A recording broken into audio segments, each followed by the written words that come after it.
స్త్రీలపై నిర్దిష్టమైన శాపములు. ప్రశస్తమైన పరలోకపు తండ్రి, దేవుని సృష్టిలో స్త్రీ తన సమాజ స్థానానికి తీసుకుని వచ్చి గొప్ప చేయుటకు మరియు గౌరవించుటకు యేసయ్యా వందనాలు చెల్లిస్తున్నాను. భర్తను కానీ, నా తండ్రికి కానీ, లేక పురుషుని అధికారముకైనా విరోధంగా నా అవిధేయతను బట్టి చేసిన తిరుగుబాటు అంతటిని దయతో మన్నించండి. నా జీవితాన్ని, నా హృదయాన్ని శుద్ధీకరించి నీ చిత్తము కానిది ఏదైనా ఉంటే వాటిని కూడా శుద్ధీకరించి క్షమించండి.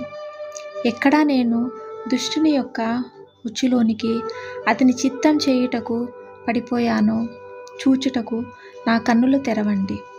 శాపం గుండా వచ్చిన పురుష పరిపాలన ద్వారా ఏర్పడిన ప్రతి గాయమును స్వస్థపరచు. కాపుదల మరియు విధేయతతో స్త్రీ కొరకు నీవు ఉద్దేశించిన జీవితమును జీవించుటకు నన్ను స్థిరపరచు. నా వివాహము స్వస్థపరచు మరియు నా భర్త కొరకు సరైన సహకారిగా ఉండుటకు అతన్ని నీవు నా తలగా ఉంచినందుకు అతన్ని గౌరవించుచు మరియు ఘనపరచుచు నాకు సహాయం చేయుము. దయ్యం యొక్క ప్రతి పనిని నాశనం చేయుట మరియు సృష్టి అంతటిపై ప్రభుత్వం చేయుటలో కలిసి నిలిచినట్లు మమ్మను చేయండి.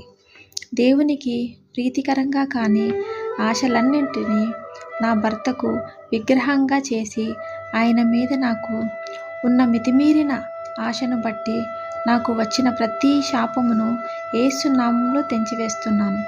నన్ను పరిపాలించే భక్తి లేని సమస్త పరిపాలన ఆధిపత్యం ద్వారా వచ్చే శాపాలన్నీ యేసు నామంలో తెంచివేస్తున్నాను. దైవికత్వాన్ని, భద్రతను నా భర్త ద్వారా, పురుషాధికారము ద్వారా పొందుకున్న వేదన, నొప్పి అన్ని శాపాలను తెంచివేసి బిడ్డలకు మహిమ కలిగిన స్వాతంత్ర్యంలో నేను జీవిస్తాను. రక్తాన్ని కోరే ప్రతి శాపాన్ని తెంచివేస్తున్నాను. యేసు నామంలో ప్రార్థిస్తున్నాను తండ్రి. ఆమేన్.